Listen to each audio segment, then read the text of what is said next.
Well, glass half full, Bill Belichick. At least now you know she's not into you for your coaching. Must be your rugged good looks and sense of style.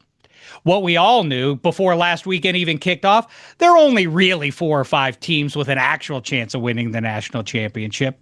College football is great, except for the end part, when the elites go behind the velvet ropes and into the VIP area, and everybody else gets to fight over Poptarts and Mayo bowls. Really, what's the biggest surprise in the last half century of college football? Let me list them for you. BYU in '84, Schnellenberger and Kosar beating Nebraska in the Orange Bowl, and that's it. That's the full list. Compare that with the NFL, where the unimaginable is the norm. And I don't just mean the Dallas Cowboys trading away their best player to their rival since way back to the days of the Ice Bowl. The Micah deal wasn't so much unimaginable as it was just unsmart. For all our collective focus on pro football, there's still things that no one sees coming. Yeah, Vince, I was just thinking about how often the NFL's turned me into you, asking what the hell's going on out there. So let me list them for you, the biggest surprises of the first 60 years of the Super Bowl era. I'll start with the 3 best QBs of the Super Bowl era, being a 6th-round draft pick in his underpants, a 3rd-round draft pick from Pennsylvania named Montana, and a QB who was drafted behind Mitchell Trubisky. And there was the St. Louis Rams' greatest show on turf. Looked like nothing you'd ever seen before. It felt like the grocery bag boy and his pals were scoring 60 points a game. Also bizarre, the LA Rams living in St. Louis for 20 years. And of course, Dan Marino's 1984, which by itself changed the game forever. I still say his second season is still the single best year a QB's ever had. Well, unless it was Lamar Jackson's sophomore season, which didn't look anything like Marino's, but was still just as stunning. The guy drafted after 4 other QBs had 1,200 yards. Rushing, I mean.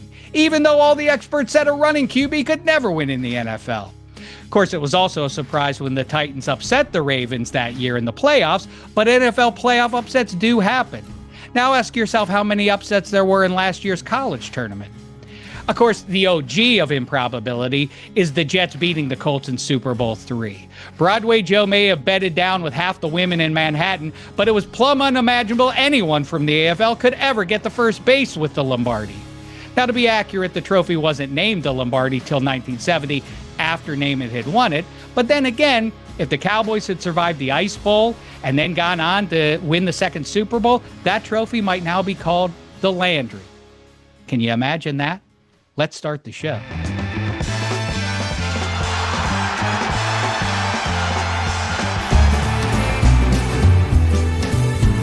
It's the footballiest time of the year, with the tush push still rolling and tailgate beer flowing and Micah's new team. It's the footballiest time of the year. Hi and hello, my fellow football Americans. Today's episode of Football America is presented by DraftKings. DraftKings, the crown is yours. It's week 1, don't you know? Games that count. And starting on Monday, Football America is going to twice a week, Mondays and Fridays. Be a dear, spread the good word, tell your pals or your enemies if you hate the show. Either way, subscribe wherever you find your favorite audio podcasts and or on YouTube. Shout out to everybody who already has done it. My survivor/suicide pick of the week is the Denver Broncos. It's the obvious one. Play it as safe as possible. Survive week 1 to get to week 2. My Super Bowl 60 pick remains the Bills and Niners. It still is at 4-1. Shout out to my guy Meatball in Chicagoland. He has dropped me a line to tell me he is a football American as well. We appreciate that. All the feedback. Keep dropping us a line. Coming up, we got our pal Dan Hanzus of Heed the Call coming. And Mike Ryan and the Fuentes brothers have the con in Miami. Your old pal Dave's here in L.A. But first, here's Objective Bradley in New York City with the black and white news.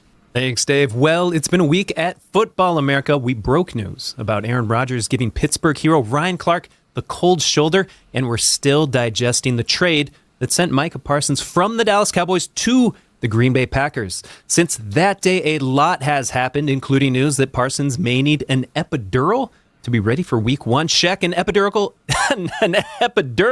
is a local anesthetic injected between the spinal cord and the surrounding vertebrae. But does this news soothe the pain of Cowboy fans upset by the trade? I've never had an epidural myself, but I've heard good things from those close to me. I've been within 3 feet of seeing another human being getting one right between the spine. The thing that, I don't know, spine or heart or what, but if you're a Cowboys fan, the element that I feel like most people haven't talked about, and maybe that's because I love one helmet guys that only play for one team and the rivalries and ones that extend beyond a decade and then last an eternity. The Dallas Cowboys traded him to the Packers. Apparently, the Eagles tried to get him, but they said, no, we're not trading within our division. But you traded him to the Packers. That goes back to the Ice Bowl and everything else. Like I already said, hey, Mike Ryan is joining us here, and we didn't say hello to him. So first of all, apologies for that. Secondly, Muzzle Tough on the big win. You took down the Irish. Good for you. And how are you, fella? And happy football season. There is no way I'm not good after taking down the Notre Dame Fighting Irish. Dave, it has to look a certain way, and Miami is starting to look a certain way. They are. You know what doesn't look great to me, Mike, is I love what we're about to jump into, the first go-round proper of our fashion segment here.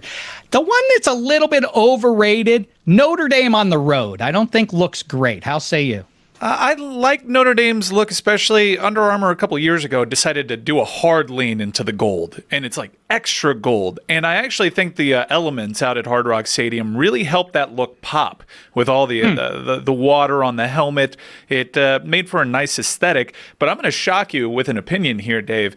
Miami's uniform, although classic, it leaves a lot to be desired. Do you know what my single biggest issue with Miami's uniform might be?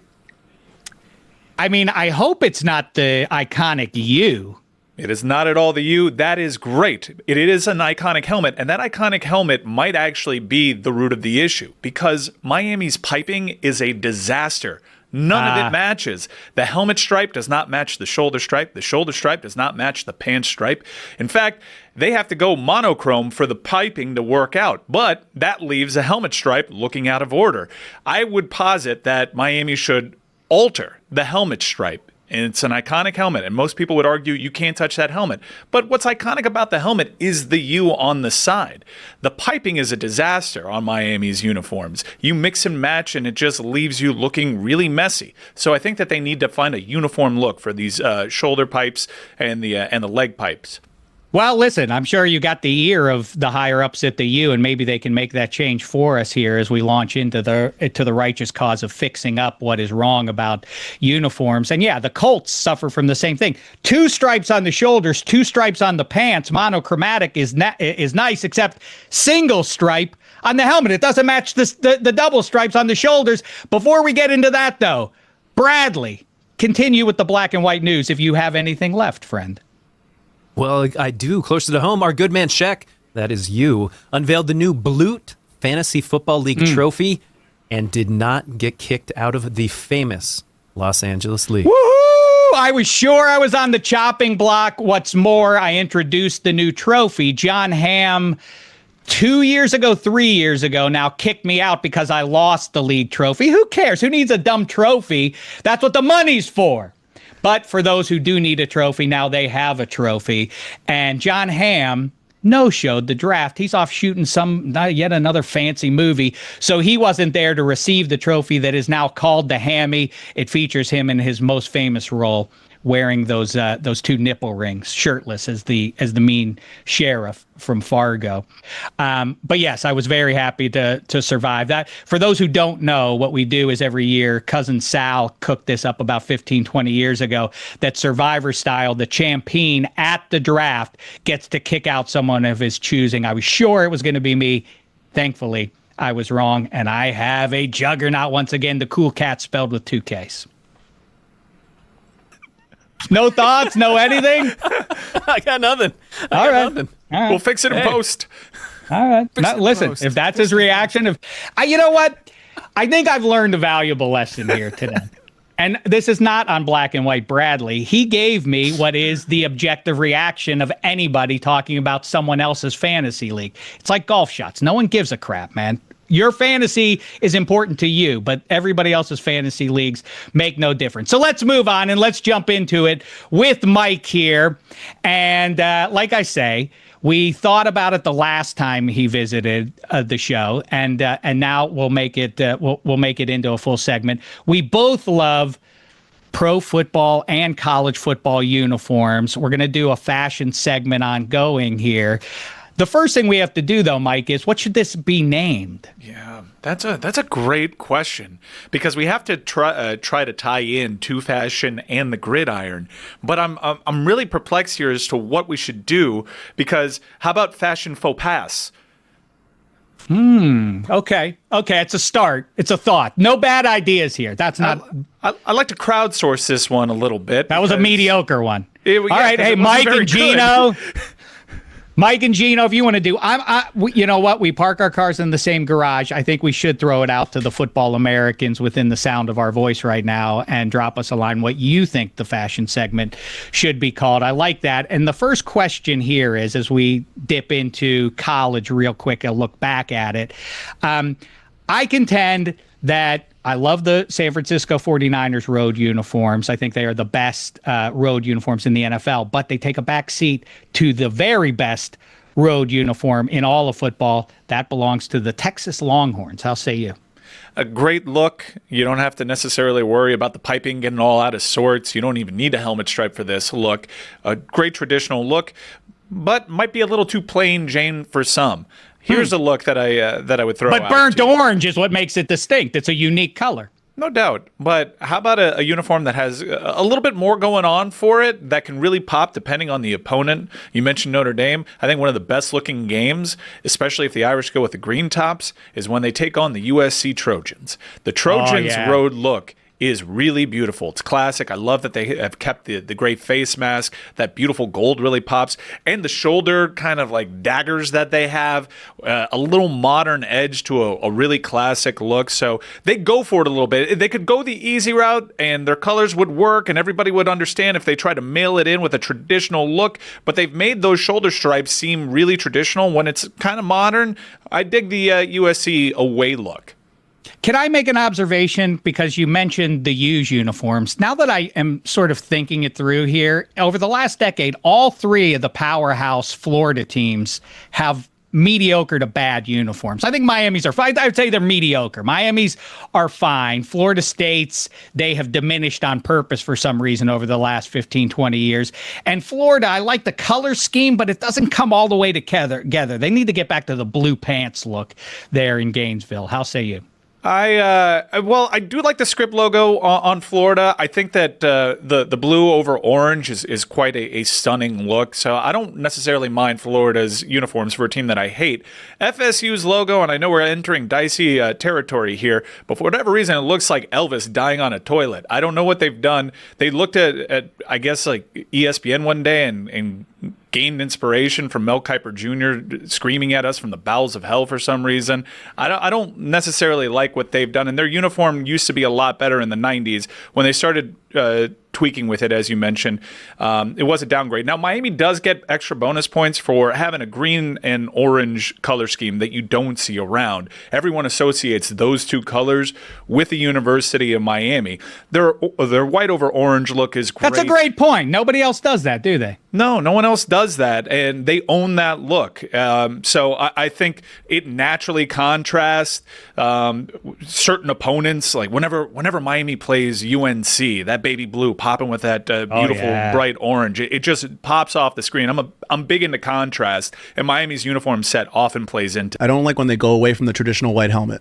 I haven't seen it in a while, but I think they had one year that was like that green metallic type color. That was the most hideous thing. And ever. it looked like a Christmas like ornament. No, the worst is what the Dolphins are doing too, which is that head to toe black look. And you mentioned Mike Ryan, that Texas is a little bit too plain, but they're the OG. That's like saying that you don't like. Well, I don't like the Ramones because there's too much punk music out there already. It's like, well, they're the creators of it, so they're the ones who started. Everybody else takes a back seat to that creation.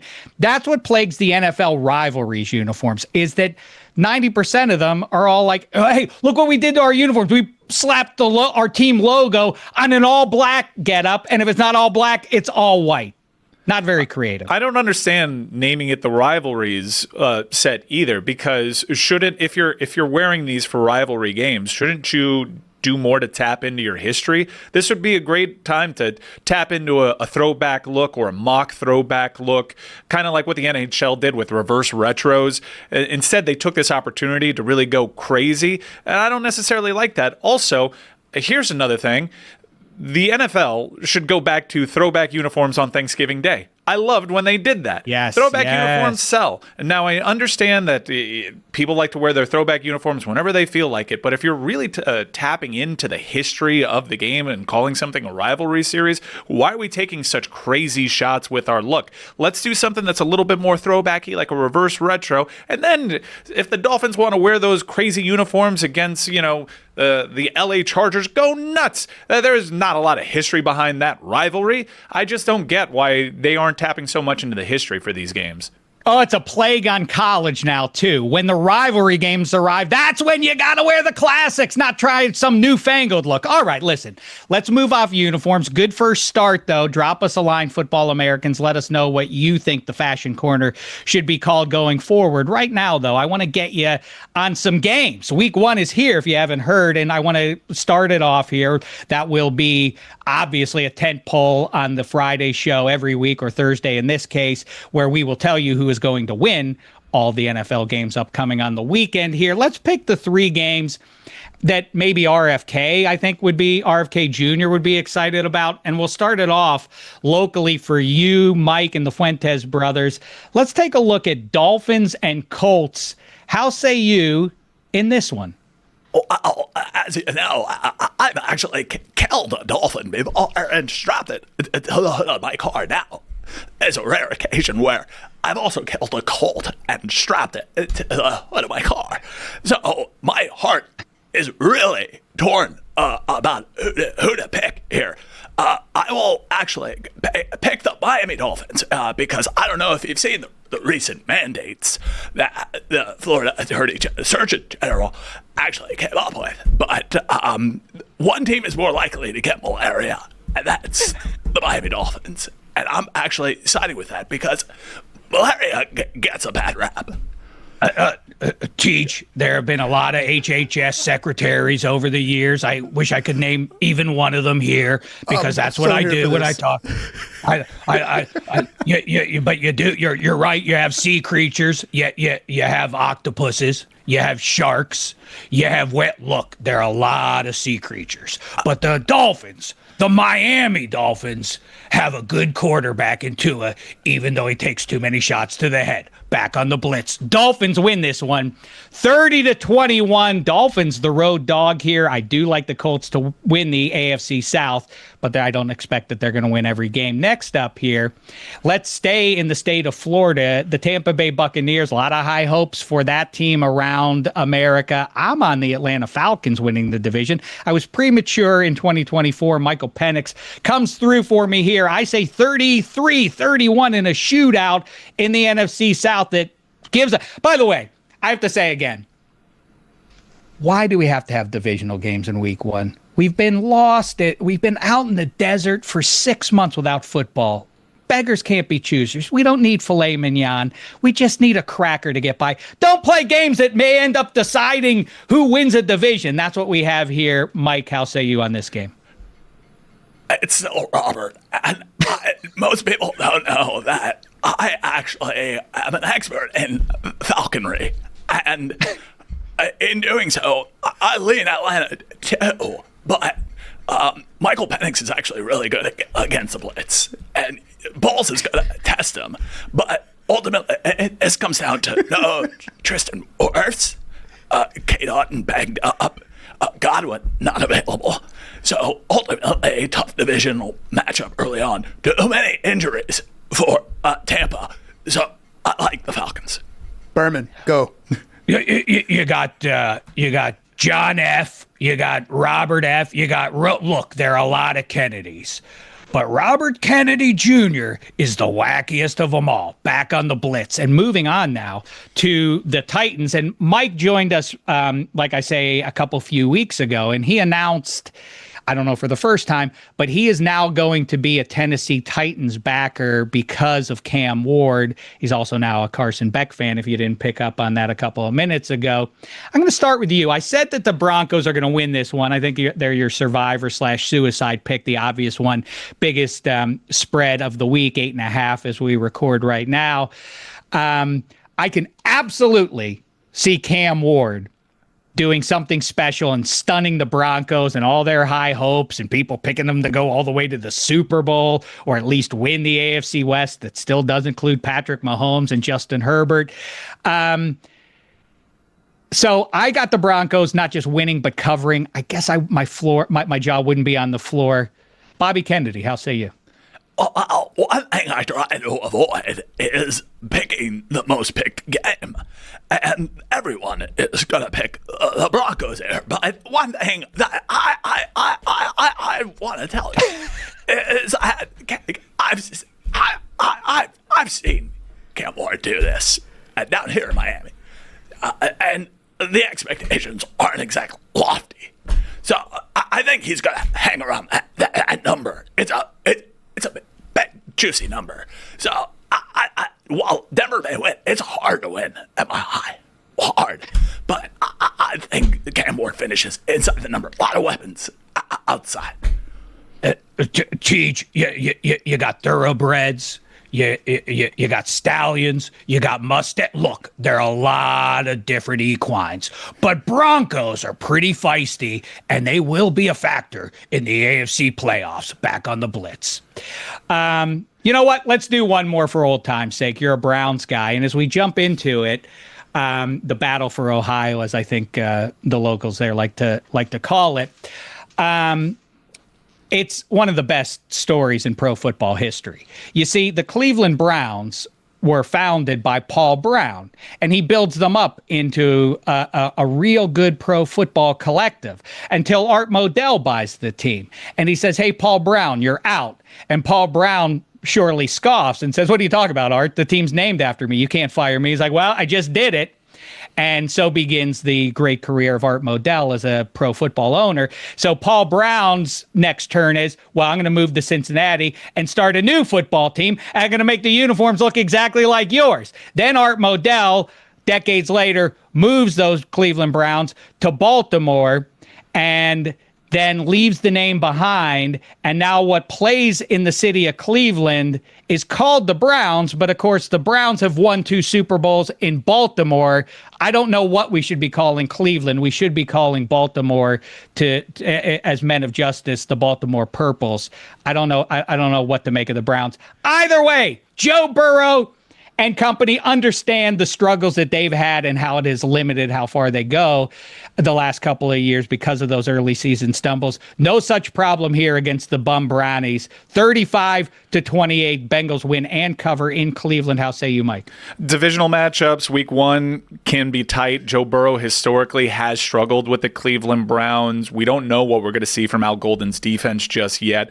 Also, when you talk about this rivalry, twice a year we're guaranteed a game that's usually difficult on the eyes because these teams, the worst. They don't have a lot of contrast. Now, Cincinnati's announced their uniforms for this week, and I think they're rocking all white with an orange shell top. At that point, go with the white lid because that plays into the contrast here. But ultimately, I think Cleveland hangs around inside the number. I think there's a gritty 3-point game that Joe Burrow pulls out, adds to what I'm sure most will consider an MVP type of season for Joe Burrow. But Joe Flacco, week 1, Cleveland can be feisty as a home dog week 1, especially in a divisional matchup. So I like the Browns to at least fall inside the number. But the Bengals are probably a pretty good survivor pool pick.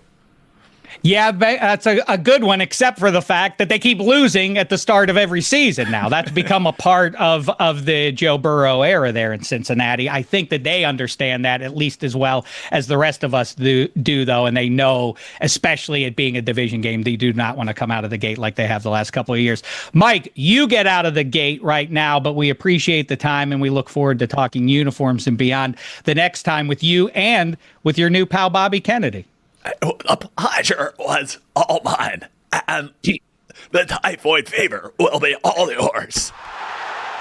All right, there he goes, and here comes our pal. He's one of the heroes. You know him from Heed the Call, one of the best and most popular podcasts, not just in football America, but in the entire Big Blue Marble. He was just in MetLife Stadium watching his favorite band. He's not just a pigskin insider, but he's also a music aficionado. He is, of course, Dan Hanzus. What's happening, Pally? How you been? What's up, Dave? Now that you've joined the Lebitard universe, just the quality of your camera shows that you're aging like a John Hamm figure, and I'm just a little jealous, but I'm also proud of you, Dave, as a longtime friend. Well, listen, right back at you, because as proud as I am about my head of hair at my advanced age, you have me beat.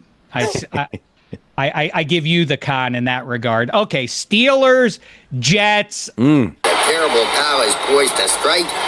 So are the Steelers. You and I have gone back and forth about this for months on end now. I was just belly aching before you joined about how much I hate important week 1 games, divisional games. I hate Ravens and Bills because it is so valuable probably by the end of the thing for who's going to be the higher seed. This one is big in a different way for both sides. What's your big narrative as we enter this one? I think from the Jets' perspective, there's so much optimism around Aaron Glenn and the refresh of the team following the Aaron Rodgers disaster. And let's face it, what it ended up being was a disaster. And I feel like this is such a big opportunity, but also a ton of pressure on Glenn and the Jets because, as we know, the Jets, it's 14 years and counting since the playoffs. Part of being a Jets fan is the lol Jets aspect of it. So the last thing this organization needs in week 1 after an offseason of positive vibes is for Rodgers to go for 350 and 4 touchdowns and the Jets get embarrassed by the guy that they hooked their entire hopes and dreams on for it all to blow up. So I think it's sneaky for a Jets team that is not in Super Bowl contention. Still, this game, in some ways, is the most important game of the season because I feel like it could set the entire Aaron Glenn expedition off on such a great foot, or conversely, kind of put you back in that situation like, oh, is it just the same, just different coach, same thing over and over? Well, I mean, I think that the reality of fandom is that no one is more cynical about any team brand than the fans of it are. People always, oh, you're a homer. No, I can see the doom and gloom awaiting. That's times a million for any Jets fan out there. I feel like there is upside available to Aaron Glenn to launching this thing off on the right foot, but unless he gets Belichicked, unless he loses by 5 touchdowns or something, I don't think there's really a big stink that could be applied to what Aaron Glenn's trying to cook up there. It's the Rodgers thing, Dave. It really is. As a Jets fan, it is a very sensitive subject because we all kind of opened up our hearts to the experience knowing that there was a very high chance of getting hurt, but we were embracing the Aaron Rodgers saying at his opening press conference that Lombardi trophy looks lonely and that Hard Knocks summer. People don't understand, Dave. Jets fans watching Hard Knocks 2 summers ago, that was one of the best fan experiences for anyone that's my age. I'm 45 years old. That's the level of investment we had in that guy. So the fact that it ended the way it did, we can't have him play well in our building in week 1. We just can't. I hear you. I found that laughable at the time. The guy who hadn't been to a Super Bowl in 13 years was going to be the savior for you guys getting to a Super Bowl. Lombardi looked lonely. I'd like to laugh about it, but my emotions are a little split on it, as you might understand. First of all, it's redundant with what we saw last year. The savior was supposed to be the savvy vet who was going to bring maturity to the quarterback room and to the roster overall in Pittsburgh. You saw how that worked out. The guy who it ultimately cost the Steelers is now your starting quarterback. I just don't, the curse is supposed to. The team that's supposed to win has added pressure to them. And I just can't imagine that if Justin Fields takes down Aaron Rodgers after the investment, the waiting him out, not taking a quarterback in the draft until the 6th round and not really pursuing Justin Fields a little bit harder because they anticipated Aaron Rodgers was on his way, all adds up to it would just be, it's going to be a tough hurdle to clear if they lose to the Jets in week 1, how they bounce back from that is just a ton of pressure as far as I'm concerned. Now, go ahead. It's kind of a lot for both teams, let's face it. For week 1, neither team really needed this level of melodrama for week 1, but that's how the schedule makers like it on 345. Well, I just hope you're heeding what Aaron Rodgers said. It's week 1. That's all. Super casual. It's week 1. Now Elijah Vera Tucker is down for the year. That's got to be a bad omen for the season, or no? I'm one of those rare, Dave, one of those rare optimistic Jets fan. I always have an open heart, and I understand every team's going to deal with a big injury at some point. The Jets got theirs a little bit earlier. Hopefully it's the last major injury they have, but it's a big one. This is a team that in Breece Hall and Braylon Allen and Justin Fields, I think their whole game plan is we want 50 yards on the ground from the quarterback. We want maybe 120, 130 yards from our 2 running backs that we love, and we're going to use our defense and win some low-scoring games. I don't think you're going to see if Pittsburgh fans are like, oh, we're going to stick it to Justin Fields. Our secondary is going to lock him down. I don't think he's going to throw that much. I think they're going to really try to ground and pound this. And Elijah Vera Tucker as their interior guard and arguably their most talented offensive lineman, to lose him, that reshuffles things. That's their biggest strength, their line and running game. So it is foreboding. It's going to be a test of their depth. I'm hopeful they could fill the hole, but there's no way around it. To lose him before week 1, it sucks. It just sucks. I think that what you are going to see is a better version of Justin Fields, or at least using his skill set more than what Pittsburgh did a year ago. I think that's something at least to look forward to as a Jets fan. I'm going to let you start us off here. Let's give our picks here. Pittsburgh Steelers, New York Jets. Choose. Yeah, I like it. I like that it's at the Meadowlands because the Jets, they always lock things down in the swamp. Yeah. I will, again, optimism reigns. I'm going to say 20-17. Late, they have a new thick kicker, the Jets. He's gonna pump one through the uprights. 2017 Jets. Wow! Yeah, look at that. Some optimism. Now you're applying pressure to Aaron Glenn. I'm going to say Aaron Rodgers survives this one 17-13. That's how they'll come out of the gate. I don't care who their quarterback is. And like you said, Mike Tomlin wants to win against the worst team and the best team. He wants the final score to be 12-11. I think it's going to be something close to that. And with that said, I wanted you here for this, Dan. I'm ready to make my annual announcement of what the Steelers' final record will be this year. I have not been off by more than one game in 11 years now.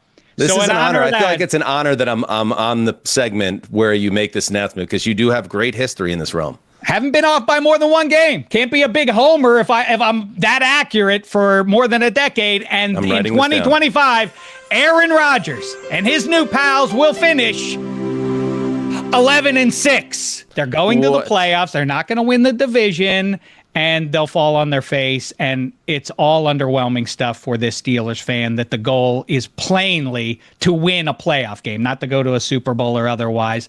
Like I say, pressure entirely on them. And one other thing is, and as we sort of 11-6, that defense is going to be real good. They are going to.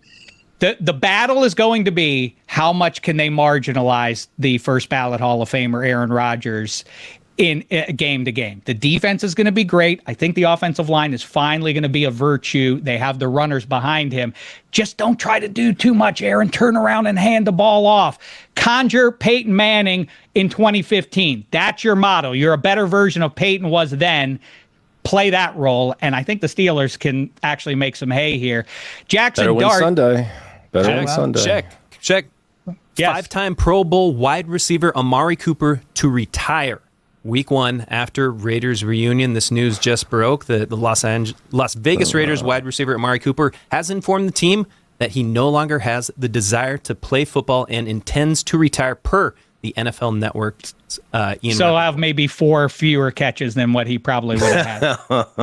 I mean, there's a reason he was out on the street until about 3 weeks. It was his time. It was Amari's time. It was a nice career though.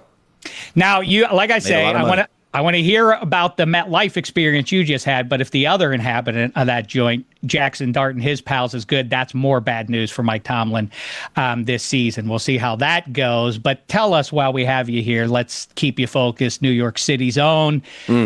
Giants and Commies. How do you think this one plays out? Yeah, I'm kind of wrestling with the Commanders a little bit. We did our predictions on Heed the Call, and I don't know. I kind of, at the last second, said they're not going to make the playoffs. I think there could be a step back. There's some parallels here between the Houston Texans and Washington Commanders. A rookie quarterback who surges, but then, they make a bunch of splash moves with veterans that doesn't always work out. In fact, a lot of times it doesn't. They try to patch up holes. So I think the Commanders are a little more vulnerable than other people seem to think. I certainly am not ticketing them back to the NFC title game. The Giants are a very interesting team because I don't know if you've noticed this, Shaq, or if you've sensed it at all, but there's a lot more optimism around the Giants than one would expect given their recent results, their quarterback situation, and that schedule, the division they play in. So I know a lot of people think the Giants are going to be the surprise team in the NFC. I'm not there yet, but the quicker they can get to Jackson Dart, the better. This Russell Wilson, the old Parcellsism, he's a progress stopper. That's exactly what he is. Get the kid on the field. I'm with you in almost every situation. I get it. Just give him a week or 3 to watch from the sidelines. Playing out of that spread that he was going out of at Ole Miss maybe does require a little bit more adjustment than most quarterbacks, as they're so pro ready, the first round guys, generally speaking. I do hear you, though. Obviously, you got to figure out if Dart's the answer before you the just saw it, Dave, right? Draft. Like, how many games where you have 296 yards of total offense is Brian Daboll going to be able to stand when he's got one of the hottest seats in the league, you would think? And he knows the only guy that could save his job is the kid quarterback. He has to show ownership that he could develop the kid quarterback. I assume they have a plan in place, by maybe 4 to 5 weeks in. But anything longer than that, I just feel like they have the wrong idea here. Yeah, but the other side of that coin is by kicking it down the road just a little bit. If you get an incomplete out of Jackson Dart, you can say, "Well, I need another year, boss. You can't fire me now. Yeah. We're doing something There could here." be some strat there. Yes, I Whereas agree. if you come out of the gate in week 1 and get whipped by the Commies, and then that continues to roll that way, and then you have to fall back to Russell Wilson, then it's a lost cause, and now we have to change regimes, right? I get that one. I think the Giants, though, to your broader point about the Commies taking a step back, and I'm not, wild about where the Giants are going this year. I think they pull one out here in our nation's capital, 22-20. They win this one. That's right. All right, I like that. I don't agree, but I like it. It would be good theater. And mark my words, 10-5, October 5th, Giants at Saints. Jackson Dart is the starting quarterback for that game. By the way, Cowboys could fall back. If the Commies fall back, it's a tough spot for even a Super Bowl champion the following season. I wouldn't expect them to have the same level of record. All that could add up to an extra win or 3. And the the Giants' schedule is relatively favorable. Before we let you go here, real quick, you were in MetLife to see your favorite band, Oasis. It hit me a few weeks ago. Isn't it weird that if you said, what are the best rock bands of all time, you would say in some order, Beatles, Rolling Stone, and Led Zeppelin, the most influential, whatever, most iconic, before you even get to the first American band, if that. What is the greatest American band? Well, Bruce Springsteen and the E Street Band. Okay. Tom Petty and the Heartbreakers. That's one, too. My number one, though, would probably be R.E.M. R.E.M. is my favorite rock band. I love R.E.M. You love R.E.M.? How have I known you for 15 years and this has never come up? Dave, we're so split on music, and that we agree on that. Dave, I celebrate their entire catalog. Okay, I drop off somewhere, late in the late stages. Well, that's the connection point, though, because we don't usually park our cars in the same garage. My true REM love starts around Automatic for the People, and I loved all their 90s work. Wow. And I know you are probably more of the IRS Records era, pre-major label REM. But I absolutely adore that band, and I love, as you know, I'm also a big U2 fan. One of U2's biggest problems is they never went away, and so nobody had a chance to miss them. And look what happened with Oasis, and they're playing stadiums in America, Dave. After I saw them at Roseland Ballroom in 2003 with 1,500 people, 900 of them were British people who didn't want to see him at Wembley Stadium, so they flew over the pond. And now they're playing the Rose Bowl. You have to go away and make people miss you. And REM's decision to walk away, it almost had the weird thing is I feel like it backfired for them because they don't seem to have the same cultural hold on the zeitgeist. They did, but they lost it for exactly that reason, for never being a little more mysterious and vanishing for a little. And they're while. not getting back together because that's not their style. I respect the hell out of it, but I'd love to be in the pit with Sheck at the REM reunion show, but I don't hold my breath. Peter Buck makes that band go, and you're absolutely right. My favorite album of theirs changes every 6 months to 18 months. Adventures in Lo-Fi, a great one. Document, maybe number one, though, still for me when it's all said and done. Green is a little underrated. By the way, REM, I think, is right. Grateful Dead, the Ramones, Nirvana needs a shout out. The Doors need a shout out. Allman Brothers and Skinner tied for all of time in my modern book. band, Shaq. You got a modern. How about the War on Drugs? Have you checked them out? Nah, they're fun. All right, I'm just trying to keep you in the culture. Try to keep me hip. It's not going to work. Yeah. Hey, Dan Hanzus, continued success to you with Heed the Call. Proud of what you and Sessler have built there. Muzzle tough to Sessler as well on his big personal news. Connor or everybody else over there rooting for your success and happy to see it. And Thanks, not rooting for your success on Sunday. I'll say it one more time. Check out Heed the Call. It's worth your time. I think you'll enjoy it. I suspect that a lot of you have beaten me there already. Now it's time for this week's Pick Six segment, presented by DraftKings. DraftKings, the crown is yours. And Mike Fuentes and Gino Fuentes are going to make their picks as well here. I hope you fellas are all set. I wanted to introduce something to you that was introduced to me about a year ago by my pal Eddie Spaghetti. It is the quarterback rushing total bet. Now, there are guys like Jalen Hurts who you associate, or Lamar Jackson, with taking off with the ball all the time, and you see their rush totals 25, 30, whatever it is, and that's one thing to play. But there is a hidden opportunity for you, which is the perceived non-running quarterbacks and how often they run. It's sort of like we could dedicate it to Tua, because he's a little bit too aware of a quarterback's ability to take off with the ball. But the guys who you don't see as scrambling are the guys who will make 10 yards in one run, and you will be a winner. And I'll start it off with a guy like Brock Purdy. I like him going over 12.5 rush yards. He is, in fact, a sneaky good runner, so that's one of mine. Next up, I'm going to go with Joe Burrow, who at the time of this recording is now not up on DraftKings, but his rush total is 8.5. So don't include that one officially, but that's another one that he definitely will exceed that. Now, I mentioned Tua. I love his over in pass yards. 245 yards and a half is what he's going to go for. I've said it before. I will say it again.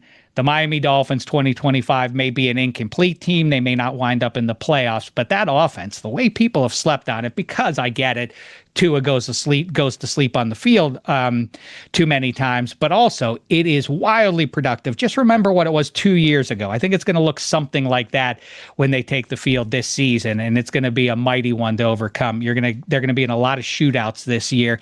By the way, they have a decent pass rush too. They're strong up front. They're front seven. Also, Drake London, at the time of this recording, I think he's going to go over 80.5 yards. I mentioned to you already that I think the Falcons are going to steal that game, and he will be a big reason why. Pat Freiermuth and all that tight end room getting some buzz from their new quarterback. I do think he's going to see a lot of targets. If you consider the Jets' ability to cover up a number one option, I think that means that Pat Freiermuth is going to be open in the seams. He will get over 26.5 receiving yards. And lastly, the guy who people caught on to at the tail end of his great rookie season, Brian Thomas Jr. keeps the ball rolling there. 5.5 receptions. I'm going over that total. What do you think? All right, so let's go with I'm down with Tua. I think the Colts have a really bad secondary, and they're going to be indoors, so I'm down with that one, over 245. If he's going to get there, he's going to need Tyreek, so I'm going to put Tyreek over 5.5 receptions, and that's going to be a nice pairing there. Mike Evans, the Bucs are down 3 pass catchers, and so without Godwin, McMillan, and maybe not Kate Otten, I think you're going to Mike Evans, easy touchdown there, over a half a touchdown. Justin Fields, under 172.5 passing yards. I think eventually him and Wilson will get it going, but not in this first game against the Steelers, and I think you'll agree with me on that one. Josh Allen on national television against the Baltimore Ravens, he'll get at least one touchdown on the ground. And Diggs, because that Raiders secondary, Stephon Diggs, is PFF's worst graded secondary in the league, and he's going to start in week 1 for the New England Patriots, so over 47.5 receiving yards there.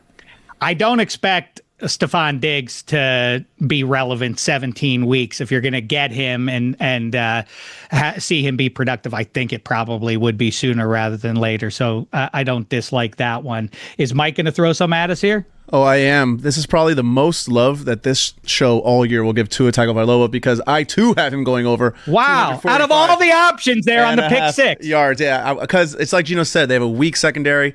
The Dolphins, I expect them to throw a lot. That's something that McDaniel, I know he was this run guru, indoors, and he's this run guru coming over from the 49ers. But guess what? He loves to throw the ball, so I'm going to pick him there. Joe Burrow, he has to throw all the time. It's just in his DNA. He wants to throw the ball. He has Jamar Chase. Why wouldn't he throw the ball if you have Jamar Chase? Which also leads me to picking Jamar Chase to go over 85.5 for this game against Cleveland. Now, Arizona, they're taking on the New Orleans Saints. The Saints are going to be terrible. James Conner, he always finds a way to score, so I have him over half a touchdown. Derrick Henry, the guy only knows how to score touchdowns, so I got him against Buffalo. He's going to get one of those from the 1, 2, 3 yard line. Take your pick where he wants to go. And now here's where we are the same, yet we differ, Dave Damashek. Brock Purdy. I love a Brock Purdy rushing prop, but I took him one time in the Super Bowl. I took both him and Mahomes over rushing, and he hit it by a yard. Okay, and that's the only time I've ever seen him rush for more than 13 yards at a game. So while you're taking him over, I'm going to take him under. Wait a minute. He won for you, and now you're returning the favor by saying under, though that was a fluke. It wasn't enough. It wasn't comfy enough for me, so I'm going to ding him and say under. Okay. Yeah, that's right. Yeah. This is the mystery that is my brother. Yeah, that's right. Very strange math there, but kind of good stuff, I guess, from the Fuentes brothers. Ride with Damashek. That's how you become a winner. More scores to come.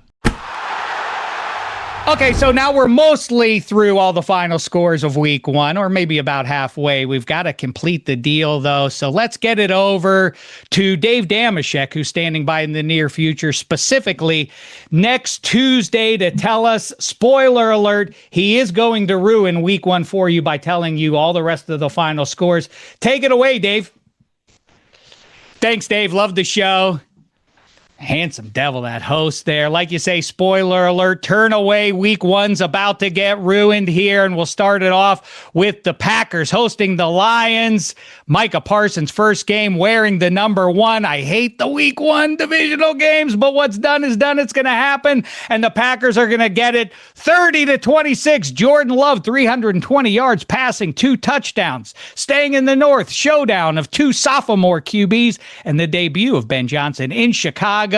Vikings spoil the debut 23-20. It's also J.J. McCarthy's debut. They cover and win on the road. Next up, the big one, the Ravens and the Buffalo Bills are playing. Ravens, at the time of this recording, catching a half point in Buffalo. They're going to win the game outright, 28-24. A lot of hopes back on the Texans, even after the stumble in 24. A lot of hopes for Matthew Stafford and the Rams this year. They're laying 2.5 at home. They cover it 20-16. The Rams get 7 sacks against that lousy O-line for the Texans. Seahawks and Niners in Seattle. One of the great rivalries of the 21st century. Can they renew it with Sam Darnold now? The Niners have kind of run away from Seattle a little bit over the last couple of years. Niners do win it 24-21. Ricky Pearsall goes for 100 yards and a touchdown. Next, Panthers and Jags both joined the league in 1995. 2 Super Bowl appearances between the two.